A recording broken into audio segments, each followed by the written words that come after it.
நீங்கள் வீடியோ எடுத்துக்கிட்டே பேசினா ரொம்ப டிஃபிகல்ட்டாக இருக்குது. ஆக்சுவலாக இப்போ நம்ம வந்து ஒரு 5% தான் கிராஸ் பண்ணியிருக்கோம். இன்னும் ரொம்ப தூரம் போக வேண்டியது இருக்கு. Oh my God.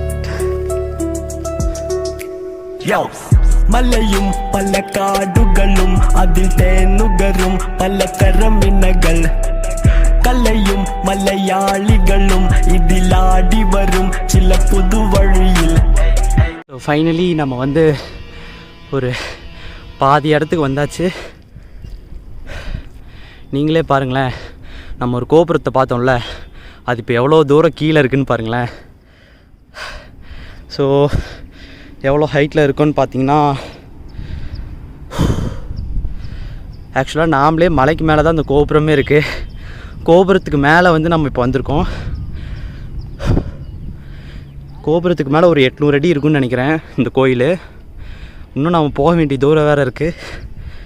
ஆக்சுவலாக வந்து இந்த கோயில் எதுக்கு ஸ்பெஷல்னு பார்த்தீங்கன்னா வச்சுக்கோங்களேன், இங்கே தான் வந்து சிவனும் பார்வதியும் வந்து ஒரே உடம்புல இருக்காங்க. சிவன் பாதி பார்வதி பாதியாக இருக்காங்க. அண்ட் இந்த கோயில் எதுக்கு ரொம்ப ஸ்பெஷாலிட்டின்னு பார்த்தீங்கன்னா, இப்போது கல்யாணம் ஆனவங்க வந்து ஃபஸ்ட்டு இங்கே வந்து கோயிலுக்கு வந்துட்டு போனாங்கன்னா அவங்க வாழ்க்கை ஃபுல்லாக வந்து எந்த ஒரு சண்டையும் இல்லாமல் ஒட்டுக்காக இருப்பாங்க அப்படிங்கிற ஒரு மெத்தட் வந்து இங்கே ஃபாலோ ஆகிட்டுருக்கு. ரொம்ப செங்குத்தாக ஏறி இப்போ தான் ஒரு சமதளம் வந்து கிடச்சிருக்கு. ரொம்ப தூரம் நீங்கள் மேலே ஏறி வந்துட்டிங்கன்னா இங்கே கூட வந்து உட்காந்து நீங்கள் ரெஸ்ட் எடுக்கலாம். பட் கொஞ்சம் சேஃப்டியாக இருக்கணும். ஏன்னா இங்கேருந்து பார்த்தீங்கன்னா தெரியும்,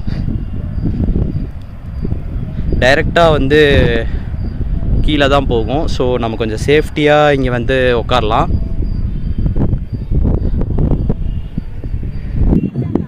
பார்த்தா தெரியும் எவ்வளோ செங்குத்தாக இருக்குன்ட்டு. நீங்கள் கொஞ்சம் கேர்ஃபுல்லாக இங்கெல்லாம் நிற்கணும். இல்லை நீங்கள் இங்கே ரெஸ்ட் எடுக்கணும்னு உட்காந்தா கூட கொஞ்சம் கேர்ஃபுல்லாக உட்காரணும். ஸோ வாங்க மேலே போய் பார்க்கலாம்.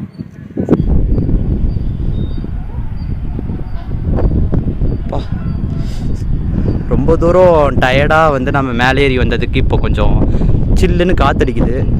So it's better. பார்த்தா ஒரு கோயில் மாதிரியே தெரில, ஏதோ ட்ரக்கிங் அந்த மாதிரி இருக்குது. அதனால தான் நான் இந்த பிளேஸை சூஸ் பண்ணேன். நீங்கள் கோயிலுக்கு வந்த மாதிரி இருக்கும், அப்புறம் அட்வென்ச்சரான பிளேஸ் ஏதாச்சும் நீங்கள் வந்து எக்ஸ்ப்ளோர் பண்ணணுன்னா அப்படியும் இருக்கும். சரி வாங்க இன்னும் கொஞ்சம் நம்மளோட பயணத்தை ஆரம்பிக்கலாம். கொஞ்சம் வந்தாச்சு, இன்னும் கொஞ்சம் தான் தூரம் மேலே ஏறி வந்தோம். திடீர்னு பார்த்தீங்கன்னா ஒரு பள்ளம் வருது. இந்த பள்ளத்தில் கீழே இறங்கி தான் போகணும்.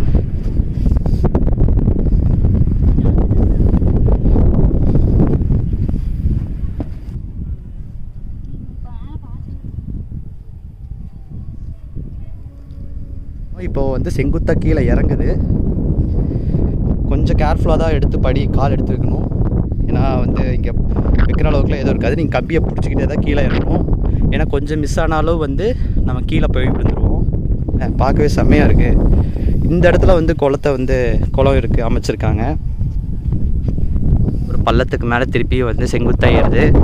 இனிமேட்டு தான் வந்து ரொம்ப ஹைட்டாக மேலே ஏறும். இந்த பக்கம் ஒரு வழி போகுது பாருங்களேன். ஆக்சுவலாக வந்து இன்னொரு வழி இருக்குது. இந்த பக்கம் வழி வந்து எதுக்கு போகுதுன்னா வந்து தாமரை குளம்னு ஒரு குளம் இருக்குது, அது அந்த பக்கம் இருக்குது. ஸோ அது நம்ம இந்த வழியாக தான்.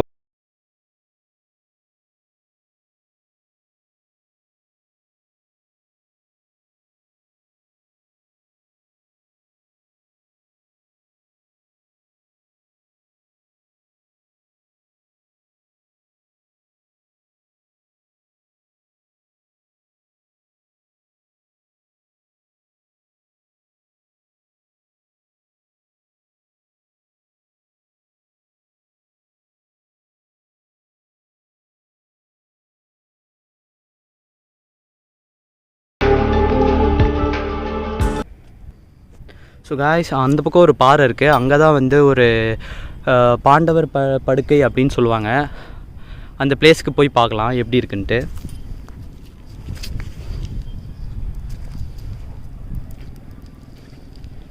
ஸோ ஆக்சுவலாக இந்த வழியில் தான் போகணும். போய் பார்ப்போம்.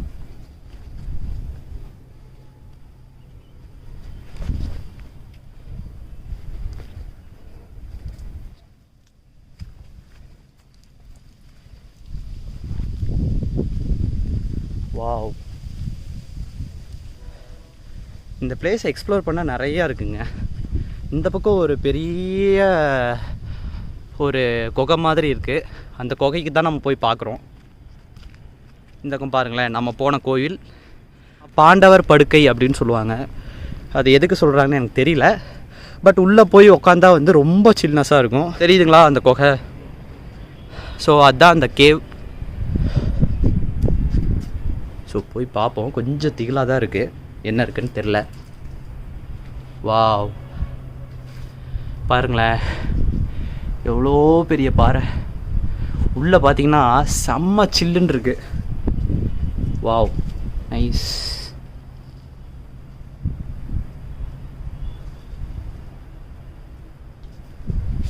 பாறைக்கு நடுவில் ஒரு சின்ன கேப்பு, அதுக்குள்ளார வந்து ஏதோ ஒரு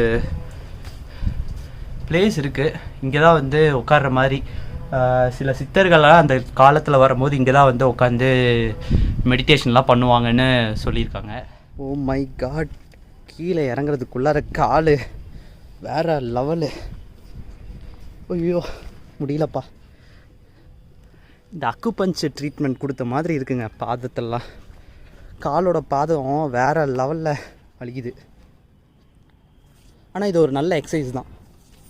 இங்கே பாருங்களேன், ஒரு ஒரு ஒரு அதிசயத்தை காட்டுறேன்.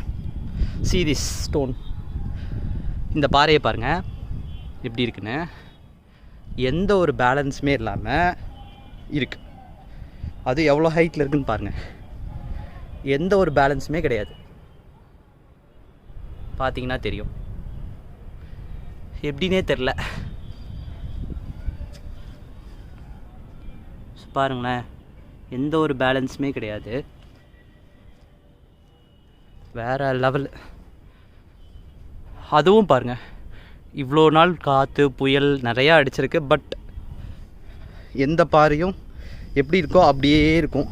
ஆனால் இது எப்படின்னு தான் தெரியல. ஸோ ஃபைனலி நம்ம வந்து இப்போது கீழே வந்தாச்சு. பரவாயில்ல, கொஞ்சம் சீக்கிரமாக போனனால வெயில் வர்றதுக்குள்ளார நான் சீக்கிரமாக வந்துட்டேன். ஒரு 7 மணி 7:30க்கு ஏற ஆரம்பிச்சிருப்பேன். ஒரு இப்போது 9:15 ஆகுது. பரவாயில்ல, சீக்கிரமாக போயிட்டு சீக்கிரமாக வந்தாச்சு.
ஸோ காய்ஸ், உங்களுக்கு இந்த பிளேஸ் பிடிச்சிருக்குன்னு நான் நம்புகிறேன். ஒரு சின்ன vlog தான், இதில் ஒன்றும் பெருசாக வந்து ஒரு ஸ்பாட் பெருசாக சொல்கிறதுக்கு ஒன்றும் இல்லை. ஒரு ட்ரக்கிங் மாதிரின்னு வச்சுக்கோங்களேன். வந்து நீங்கள் கோயிலுக்கு வந்துட்டு உங்கள் ஃபேமிலியோடு வந்துட்டு போகிறதுக்கு ஒரு பெஸ்ட்டு ஸ்பாட் அண்டு ஒரு நல்ல பிளேஸ், நல்லாயிருக்கும். அதுக்காக தான் நான் வந்து இந்த வீலாக் பண்ணேன். திருச்செங்கோட்டில்னு பார்த்தீங்கன்னா இது ஒரு பெரிய சிறப்புமிக்க ஒரு கோயிலாக இருக்குது. தெரியாதவங்களுக்கு இதை தெரிஞ்சுக்குங்க. அதுக்காக தான் ஒரு சின்ன இன்ஃபர்மேஷன். மறக்காமல் வந்து விசிட் பண்ணுங்கள். நம்ம சேனலுக்கு மறக்காமல் சப்ஸ்கிரைப் பண்ணிக்கங்க. கண்டிப்பாக நெக்ஸ்ட்டு ஒரு இன்ட்ரெஸ்டிங்கான கண்டென்ட்டோடு உங்களை வந்து அதை பார்க்குறேன். Until bye from Dinesh.